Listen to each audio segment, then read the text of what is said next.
I think it's big. It's big for our organization. It's big. We came over here 1-2, and we're going back 3-2. But again, listen, it's 2 ball games. It's 1 ball game, whatever it might be. We're 5 in. We've got plenty of football ahead of us. A lot of work ahead of us. We got this travel, kind of a short week. But it is. It's great to come over here because we have a lot of fans here. The organization, our owner, Mr. Khan. Obviously, we all enjoy coming here. We spent 10 days here. 2 great places, the Grove and Hanbury Manor, were outstanding for us, and just proud of our entire organization and our team for how we handled it.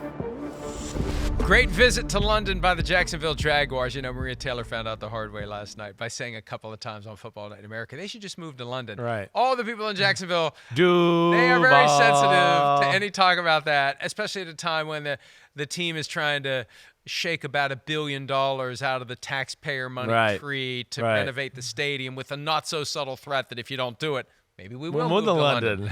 But, hey, Chris, this was an experiment. Yeah. And we talked last week. We don't know how this experiment's going to go. Right.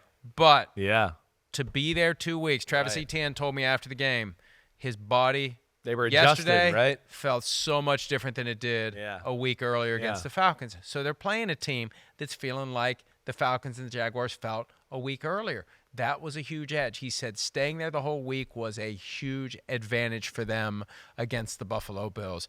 I was, when I got back from the hospital, I slept for 2 hours, and I woke up and I turned on the game and I saw it was 11-7 Jaguars, and I'm like, is it the first quarter? Like, what's going on here? And it was midway through the third quarter. I mean, the Jaguars had their number defensively. And offensively, they did just enough, led by Etienne, who had a career day rushing and receiving. The Jaguars have been close on the offensive side of the ball. And I think yesterday was the first time. Now, listen, Trevor Lawrence got strip sacked twice when they were down there close. The 25-20 final score is a little closer than the game was in actuality. It really was. It was a late run by the Bills that made it, look a little better on the stat sheet and the scoreboard. The Jacksonville Jaguars controlled the game throughout.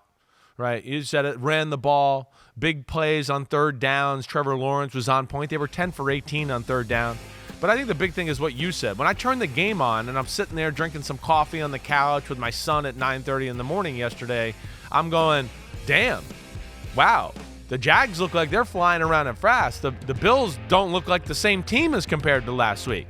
And then, of course, injuries started to pile up, and I think that also got into the psychology of the Buffalo Bills there as well. Right? But I think the big thing was, hey, we know Jacksonville's talented. They're a very talented team. They're young. They've been making a lot of self-inflicted mistakes early on in the year. That's what I would say. That really was. I mean, they could have beat the Chiefs. The Texans game, they made some huge mistakes in that game where it ended up looking a little more lopsided than it was. Yesterday, they controlled the game throughout, and it was the offense clicking on all cylinders, and their defense looked like, Mike, it kind of just went, we're not going to let you throw bombs. We're going to make you check it down, and we don't think you got any guys that can run after the catch, and we're going to rally and tackle you, and we're going to play that all day yesterday. And Allen was patting the ball, and you could tell he couldn't find anybody, and they had no run game to talk about either yesterday. It was impressive by Jacksonville. A stunning reversal from what they did to the Dolphins and kind of reasserted themselves. After losing to the Jets, they blew out the Raiders, blew out the Commanders, blew out the Dolphins, and it felt like they're creeping up into the top 3 again, and then they have this splash of cold water, and maybe they just need to rack it up as there's an inherent advantage to the team that is in London being in London, being acclimated. Right. And that's something that I think we need to keep in mind to the extent that a team might ever move there. Yeah. Because you're going to have teams coming over when the London team is at home for 2 or 3 weeks in a row, and you're going to have the London team coming over and playing teams that haven't left the United States. That is a real factor. There's all the different things that go into the stew of what creates competitive balance or imbalance if you have a team there full-time. This is something that I think needs to be taken seriously. Body acclimation for the team that lives there and also for the teams that live in the contiguous United States where we have to come over and fly over and play somebody who hasn't changed 5 time zones. So this is real to the extent it's that the interesting. NFL is thinking about it. And it was another example of, frankly, all due respect, Tottenham Hotspur Stadium, great facility. Great got looking the grass stadium. and it becomes turf for football. The turf field there is caca. to continue a theme from last week. Definitely. It's bad. I'm annoyed by it. And it's horrible. Right. And see, you can have good grass, you can have bad grass. You can have good turf, and you can have bad turf. And that field, everything we've heard the last 2 years, there was a seam, a visible seam. Lewis seen from the Vikings. Yeah. Broken ankle, may have gotten caught in or near one of those seams. Right. Complaints after the Packers-Giants game there last year. Complaints galore yesterday from Bills players. Teron Johnson had a couple of moments where his foot got stuck. And they're speaking out about it, which is good. When you're forced to play on that subpar field, all the money that the NFL's making, and they are playing on that subpar turf at Tottenham Hotspur Stadium. And look at the locker rooms, and look at this, and look at that. But what about the workers who have to work on that crap? Yeah. And if you ask NFL about it, it's going to be word salad. Got to study. Baloney. It's a bad field. It needs to be ripped up and replaced. And I know that they can't play on the grass because the grass is made for soccer and it's slipperier. But God, just get rid of the bad turf. The turf there, by all accounts, from the men who have to actually play on it, all didn't like it. It's got to go. Travis Etienne even told me. He had a career day on it. Right. I'd rather play on grass.